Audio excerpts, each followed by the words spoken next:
Breaking news. দেশজুড়ে সরকারি চাকরিজীবীদের মধ্যে এখন তীব্র আলোড়ন, কারণ প্রশাসনের উচ্চ পর্যায় থেকে আসছে একের পর এক বড় আপডেট। সরকারি সূত্রে পাওয়া তথ্য অনুযায়ী বহুল প্রতীক্ষিত নবম জাতীয় পে স্কেল বাস্তবায়নের সিদ্ধান্ত এখন বাস্তবতার একেবারে দোরগোড়ায়, এবং সরকারের পরিকল্পনা অনুযায়ী এই নতুন বেতন কাঠামো ফেব্রুয়ারি মাস থেকেই কার্যকর হওয়ার কথা।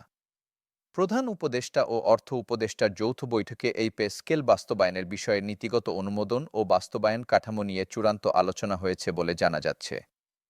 আর এই ঘোষণার পর থেকেই সরকারি অফিস, আদালত, সচিবালয়, মাঠ প্রশাসন, শিক্ষা, স্বাস্থ্য সহ প্রায় সব সরকারি সেক্টরে একটাই আলোচনা: এবার কি সত্যিই পে স্কেলে বড় পরিবর্তন আসছে? বিশ্লেষকেরা বলছেন, এটি শুধু একটি বেতন কাঠামোর আপডেট নয়, বরং বাংলাদেশের সরকারি প্রশাসনিক কাঠামোর জন্য এটি হতে যাচ্ছে এমন এক সিদ্ধান্ত যা আগামী বহু বছর রাষ্ট্র পরিচালনার ভিতকে প্রভাবিত করবে। কারণ সরকারি চাকরিজীবী মানেই রাষ্ট্রের সেবা কাঠামোর মূল শক্তি। প্রশাসন চলে তাদের হাত ধরে, নীতি বাস্তবায়ন হয় তাদের মাধ্যমে, জনগণের সঙ্গে সরকারের সরাসরি সংযোগ তৈরি হয় তাদের কাজের ভিতর দিয়ে। তাই তাদের জীবনমান, আর্থিক নিরাপত্তা, কাজের প্রেরণা এবং সেবাদানের সামর্থ্য, এই সব কিছুর সঙ্গে পে স্কেলের সম্পর্ক অত্যন্ত গভীর। গত কয়েক বছর ধরে দেশের বাজার বাস্তবতা একেবারেই বদলে গেছে। নিত্যপণ্যের মূল্য, বাসা ভাড়া, যাতায়াত, চিকিৎসা, শিক্ষা খরচ, এক কথায় জীবন চালানোর প্রায় প্রতিটি খাতে ব্যয় বেড়েছে। কিন্তু সরকারি চাকরিজীবীদের অভিযোগ ছিল, বেতন কাঠামো সেই বাস্তবতার সঙ্গে তাল মিলিয়ে বাড়েনি। ফলে দেখা গেছে, চাকরি থাকলেও অনেক পরিবারের নিয়মিত ব্যয় চালানো কঠিন হয়ে যাচ্ছে, বাজারে গেলে পকেট ফাঁকা হয়ে যাচ্ছে, সন্তানের পড়াশোনা নিয়ে দুশ্চিন্তা বাড়ছে, এবং পরিবারের চিকিৎসা ব্যয় সামলাতে গিয়ে অনেকে ঋণের দিকেও যাচ্ছেন। এই পরিস্থিতিতে সরকারি চাকরিজীবীদের মধ্যে ক্ষোভ ছিল দীর্ঘদিনের। সংগঠনগুলো একের পর এক দাবি তুলেছে, বিভিন্ন সময় আন্দোলন হয়েছে, স্মারকলিপি দেওয়া হয়েছে। এমনও দেখা গেছে, অনেকেই বলছেন, বেতন ভাতা না বাড়লে সরকারি চাকরির আকর্ষণ কমে যাবে, মেধাবীরা আগ্রহ হারাবে, প্রশাসনে দক্ষ মানুষ ধরে রাখা কঠিন হবে। আর ঠিক এই চাপে, এই বাস্তবতায়, এই পরিবর্তিত অর্থনৈতিক পরিস্থিতিতে সরকার শেষ পর্যন্ত নবম জাতীয় পে স্কেল বাস্তবায়নের সিদ্ধান্তে এসেছে, এমনটাই বলছে সংশ্লিষ্ট সূত্র। এবার পে স্কেলের মূল চমক বলা হচ্ছে বেসিক বেতনের বড় পরিবর্তন।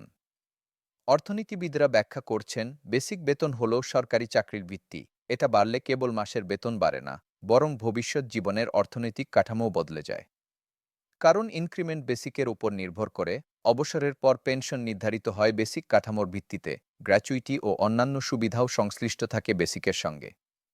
অর্থাৎ সরকার যদি বেসিক বেতন শক্ত ভিত্তির উপর দাঁড় করায়, তাহলে একজন চাকরিজীবী শুধু বর্তমান নয়, তার ভবিষ্যতও নিরাপদ হয়। বিশেষ করে যারা চাকরির শেষ পর্যায়ে আছেন, যারা অবসরের প্রস্তুতি নিচ্ছেন, তাদের জন্য এটি অত্যন্ত গুরুত্বপূর্ণ আপডেট। কেননা বাস্তবতা হলো, অবসর জীবনে যখন নিয়মিত আয় কমে যায়, তখন পেনশনই হয়ে ওঠে জীবনের মূল অবলম্বন। সেই পেনশন যদি শক্ত হয়, তাহলে পরিবারে আর্থিক নিশ্চয়তা বাড়ে, মানসিক চাপ কমে, এবং জীবনের শেষ পর্বে একজন মানুষ সম্মানের সঙ্গে জীবন চালাতে পারেন। এবার নতুন পে স্কেলে শুধু বেসিক নয়, ভাতা কাঠামোতেও এসেছে বড় রদবদল। সরকার বাসা ভাড়া ভাতা, চিকিৎসা ভাতা, শিক্ষা সহায়তা ভাতা, পরিবহন ভাতা এবং বিশেষ করে মহার্ঘ ভাতা নিয়ে নতুনভাবে কাজ করেছে বলে জানা যাচ্ছে। দীর্ঘদিন ধরেই সরকারি চাকরিজীবীদের বড় অভিযোগ ছিল, ভাতার অঙ্ক বাস্তবতার সঙ্গে মেলে না। বাসা ভাড়া ভাতা থাকলেও শহরাঞ্চলে বাড়ি ভাড়া বাড়ার ফলে সেই ভাতা বাস্তবে কোনো কাজে আসে না। চিকিৎসা ভাতা থাকলেও হাসপাতালে চিকিৎসা, ওষুধ, পরীক্ষা নিরীক্ষার ব্যয় এত বেশি যে ভাতার টাকা মুহূর্তেই শেষ হয়ে যায়। সন্তানের পড়াশোনার খরচও বেড়েছে, কিন্তু শিক্ষা সহায়তা কাঠামো ছিল সীমিত। যাতায়াত ব্যয় বেড়েছে বহুগুণ, কিন্তু পরিবহন ভাতা একই জায়গায় ছিল। ফলে কর্মচারীরা এক ধরনের চাপের মধ্যে দিন পার করছিলেন। এবারের পে স্কেলে ভাতাগুলোকে বাস্তবসম্মতভাবে পুনর্গঠন করার চেষ্টা করা হয়েছে, এমনটাই দাবি সরকারি সূত্রের। তবে সবচেয়ে বেশি আলোচনায় এসেছে মহার্ঘ ভাতা, কারণ বর্তমানে দেশে মূল্যস্ফীতি যেভাবে বাড়ছে, তাতে মহার্ঘ ভাতাকে সময়োপযোগী করা হলে কর্মচারীদের ক্রয় ক্ষমতা টিকে থাকতে পারে।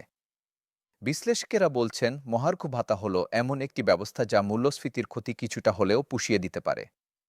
যখন বাজারে চাল, ডাল, তেল, সবজি সবকিছুর দাম বাড়ে, তখন আয় একই থাকলে মানুষের জীবনযাত্রা ভেঙে পড়ে। মহার্ঘ ভাতা সে জায়গায় এক ধরনের সাপোর্ট হিসেবে কাজ করে, যার ফলে মানুষের বাজার করার ক্ষমতা থাকে, পরিবারের প্রয়োজনীয় জিনিস কেনার সামর্থ্য থাকে, জীবনযাত্রার মানে স্থিতিশীলতা আসে।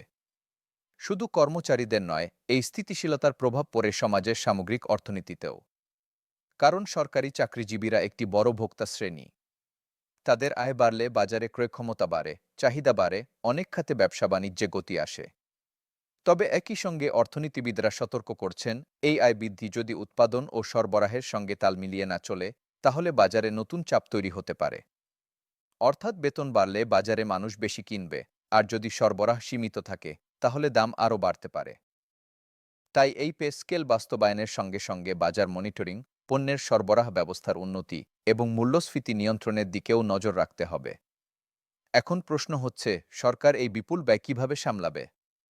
কারণ বেতন ভাতা বাড়লে সরকারের নিয়মিত ব্যয় বাড়বে, বাজেটে চাপ পড়বে। আর ঠিক এই জায়গায় জানা যাচ্ছে, প্রধান উপদেষ্টা ও অর্থ উপদেষ্টার যৌথ বৈঠকে দেশের সামগ্রিক অর্থনৈতিক অবস্থা নিয়ে বিস্তৃত আলোচনা হয়েছে।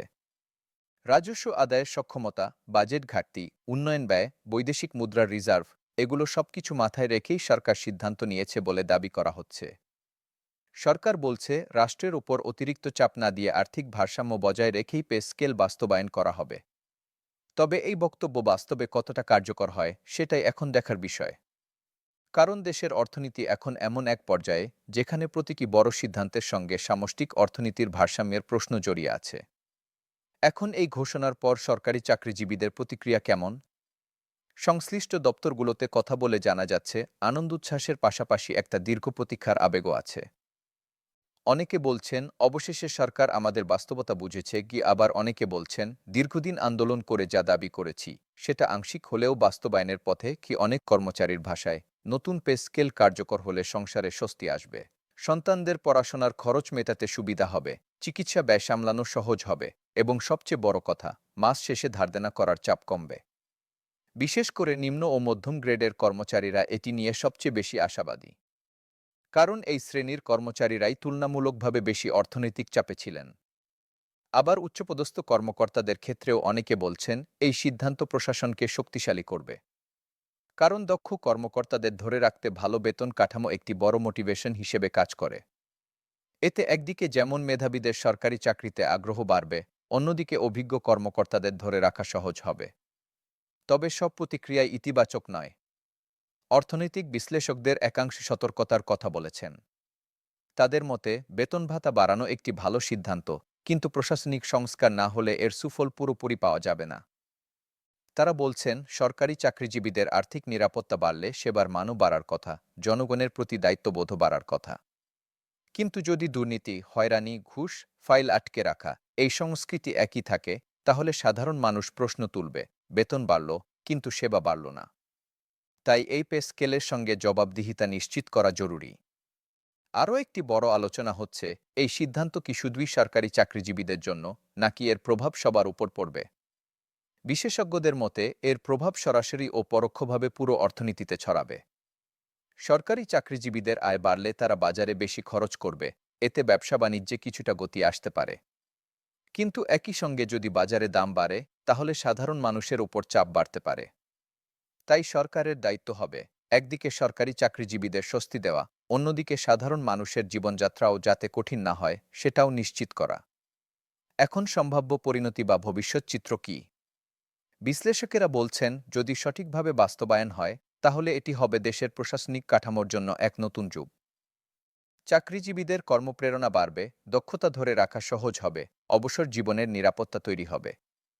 কিন্তু যদি বাস্তবায়নে স্বচ্ছতা না থাকে, যদি বেতন বাড়লেও কাজের মান না বাড়ে, যদি অর্থনীতিতে চাপ পড়ে মূল্যস্ফীতি বাড়ে, তাহলে জনমনে নেতিবাচক প্রতিক্রিয়াও তৈরি হতে পারে।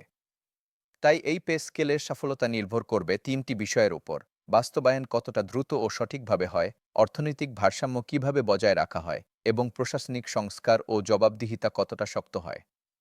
সব মিলিয়ে বলা যায়, ফেব্রুয়ারি থেকে কার্যকর হতে যাওয়া নবম জাতীয় পে স্কেল দেশের সরকারি চাকরি ব্যবস্থায় একটি যুগান্তকারী অধ্যায় শুরু করতে যাচ্ছে। এটি একদিকে সরকারি চাকরিজীবীদের আর্থিক স্বস্তি ও মর্যাদা বাড়াবে, অন্যদিকে রাষ্ট্র পরিচালনার গুরুত্বপূর্ণ যন্ত্রকে আরও শক্তিশালী করবে, এমন প্রত্যাশা করছেন বিশ্লেষকেরা। তবে বাস্তব ফলাফল নির্ধারণ করবে বাস্তবায়নের ধাপ এবং সরকারের নীতিগত দক্ষতা। এখন আপনারা কি মনে করেন, নবম জাতীয় পে স্কেল কি সত্যিই সরকারি চাকরিজীবীদের জীবন বদলে দেবে, নাকি অর্থনীতির উপর নতুন চাপ তৈরি করবে? আপনাদের মতামত অবশ্যই জানাবেন, আর নিয়মিত নির্ভরযোগ্য আপডেট পেতে আমাদের সঙ্গেই থাকুন।